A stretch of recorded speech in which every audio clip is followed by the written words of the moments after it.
Le Loup s'est rassuré. Après 2 défaites consécutives à Auch et Colomiers, les Lyonnais se sont imposés samedi avec la manière et le bonus offensif 45-12 face à Narbonne. De quoi faire le plein de confiance. C'est une bonne chose, on a enchaîné 2 contre-performances à l'extérieur. Même si on n'est pas passé loin, il fallait absolument qu'on prenne de la confiance avant la venue d'Albi. Et je pense que les joueurs ont fait les choses dans l'ordre. Notre jeu, c'est un jeu où on a besoin d'être en confiance. Donc aujourd'hui, je pense qu'on a repris la confiance et il faut qu'on la garde jusqu'à la fin de l'année.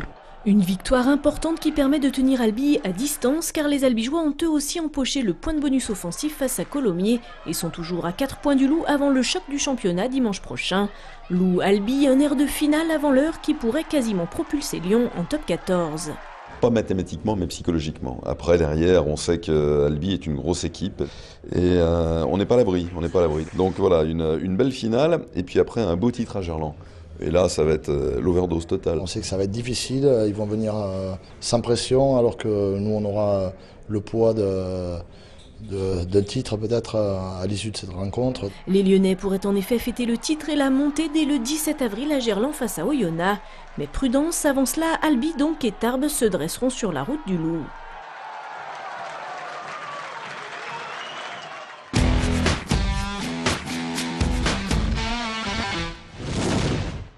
« 20e défaite de la saison, la 13e consécutive pour Bourgoin qui encaisse 50 points à Brive samedi et s'incline 50-6.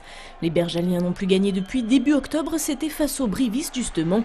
Et les Ciel et Grenats continuent leur chemin de condamnés, avec courage certes, mais sans les armes nécessaires pour rivaliser avec les autres équipes du top 14.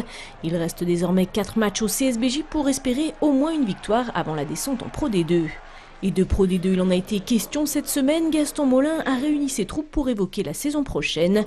Le président a affirmé que le club pourrait boucler son budget 2010-2011 et conserver son statut professionnel. Eh bien, on a eu de la chance d'avoir des partenaires nouveaux, des gens qui se battent pour sauver le club. Voilà, maintenant que c'est fait, qu'on a bouclé le budget, on attaque. La prochaine, je pense que le groupe va être un petit peu remanié, les cartes vont être redistribuées. Mais bon, ça c'est le lot de toute équipe qui bouge. La saison prochaine, en Pro D2, le budget de Bourgoin devrait atteindre 7 millions d'euros. C'est donc fait, le LHC est en demi-finale des playoffs. Vainqueur à l'aller 9-1 il y a 8 jours, les Lions ont géré leur quart de finale retour samedi à Charlemagne contre Évry, 3-2 score final. Pas de suspense donc pour la qualification, même si les peaux rouges évriens ont su poser problème au LHC. Mais les Lions, eux, étaient déjà en demi. C'est un match où il n'y avait pas énormément d'enjeux, même si la qualification en demi-finale était importante. On s'est un peu reposé sur nos lauriers, je pense, et du coup on n'a pas forcément très bien joué. D'être dans la difficulté sur ce match peut que nous aider sur la suite de nos playoffs. Pour connaître leur adversaire, il fallait se tourner du côté d'Annecy, où les Chevaliers du Lac ont balayé Nantes 9-2 après un nul à l'aller. Premier de la poule A, Annecy affrontera donc le Lyon Hockey Club, deuxième de la poule B en demi-finale. La montée en D1 est toute proche, encore faut-il battre cette équipe tout juste descendue de première division. Les Lyonnais le savent, ils ne sont pas favoris. C'est quand même une grosse équipe en face qui descend de D1, qui a envie de remonter tout de suite, pas trop perdre de temps en D2. C'est la meilleure équipe de la poule en face.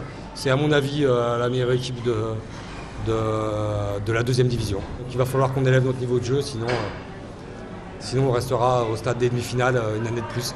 La première manche, ce sera samedi sur la glace de Charlemagne. Le match retour, lui, est programmé la semaine suivante.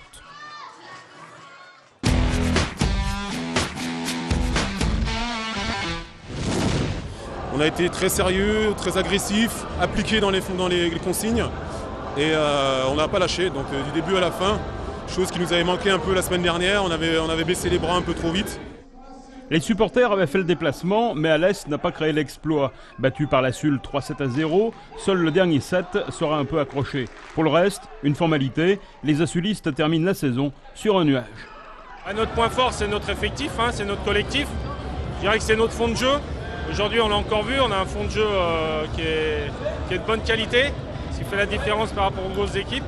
Et puis surtout, on a envie de faire quelque chose de grand à Lyon. Et la montée en Ligue A est plus que jamais d'actualité. Avec les défaites de Narbonne et d'Avignon ce week-end, la Sulle est seule en tête à 4 matchs du terme de la saison régulière. En vrai, je dirais celle qui fait le moins peur de toutes. Mais bon, on a quand même Orange qui a réussi à battre une équipe de Pro A en coupe. D'ailleurs, on enchaîne sur Martigues, qui est l'équipe en forme du championnat pour l'instant. Donc voilà, ça va être compliqué, mais il va falloir qu'on joue nos atouts à fond. Le week-end prochain, c'est Orange qui se présentera au Petit Palais des Sports de Gerland.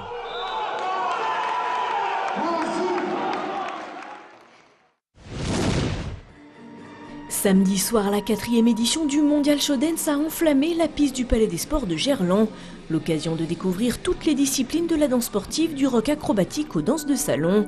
Et pour présenter au mieux ce qui est à la fois un art et un sport, les meilleurs danseurs du monde avaient été conviés, parmi lesquels Rémi Kouakou et Sarah Montalban, champions du monde 2006 de Boogie Woogie, Ivan Yudin et Olga Zbitneva, champions d'Europe de rock acrobatique, ou encore le jeune duo Ruben Kayafa et Océane Garcia, vice-champion des États-Unis de West Coast Swing.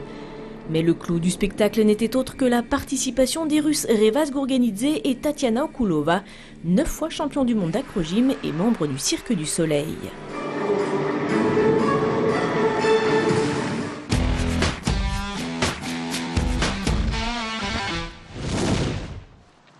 C'est un peu la Coupe de l'América lyonnaise. Au cœur du lac du Grand Large, la Selous Cup Match Racing réunit chaque année des équipages venus de toute l'Europe. Il s'agit d'un duel entre deux bateaux, un défi qui allie la technique, la stratégie tout en jouant avec le vent. Il y a 2 bateaux, donc la bataille est très rude pour obtenir et garder le bon côté de la ligne. Les bateaux sont fournis par l'organisation, ils sont donc identiques, les jeux de voile sont identiques et la différence se fait en fonction de la qualité des équipages.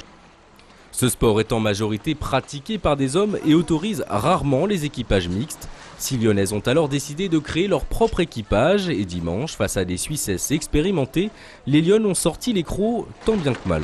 Malheureusement, nous avons perdu. C'est sympa parce que du coup, on a un vrai challenge lorsqu'on rencontre des équipages masculins. À 5, on peut un petit peu les égaler, notamment au niveau poids. Et donc après, il faut qu'on soit très bonne techniquement et on arrive à battre des hommes. Ce matin, on en a battu.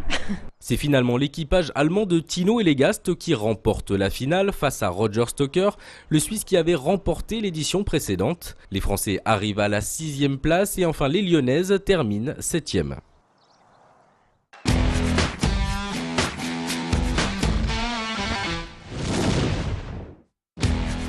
Les rendez-vous sport de la semaine. Après leur défaite à Roche-Vendée, les filles du Lyon Basket auront l'occasion de fêter la montée en Ligue féminine à domicile en cas de victoire samedi face à Limoges.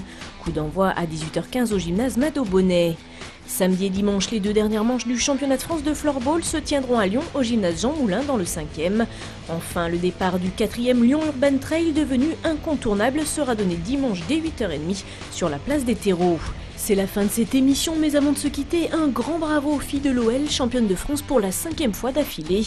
Vous avez maintenant la parole pour le temps additionnel du Club des Sports. Coucou Louane, je t'aime ma puce. Une petite dédicace au club du LHC et n'oubliez pas, le sport c'est sur TLM. Salut le loup et que l'année prochaine on soit en top 14. Voilà, c'est tout. Allez le loup. Je voudrais passer une grande dédicace et un applaudissement à tous les gens tolérants qui peuplent notre planète. Merci. On est là ce soir pour l'anniversaire d'une très bonne copine à nous, Songul. Je lui souhaite un bon anniversaire et je fais un petit coucou à tous les gens de Vienne qui vont me reconnaître. Vive le loup, vive le sport sur TLM.